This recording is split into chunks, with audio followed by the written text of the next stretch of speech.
Hey alla, vad är det? Så viele von jullie zijn nieuwsgierig geweest dat je zegt SB4, S by 4.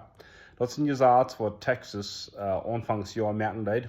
Dat ze worden noten, de zonne onpapieren kan aanstappen en sogar uitvoeren.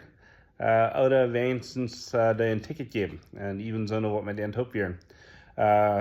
De van jullie wat nog hebben de papieren leren, die kan niet ganz geloten zijn.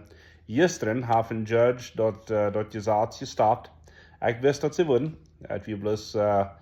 We wisten niet wanneer. En zo een federal judge heeft gezegd dat Texas heeft geen business met immigration gezegd invoeren. Dat is Washington haar job. Well, Texas would zeggen Washington dat niet haar job. Maar dat is een andere zaak. En zo dit gezegd is gecanceld. Texas zegt ze worden het hernemen.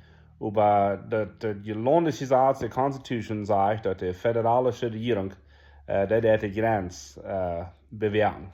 Und so die von jenen, was gewundert haben, ganz geloten sind, die können hier in Texas so sein, dass sie was nie werden. Hope this helps. God bless.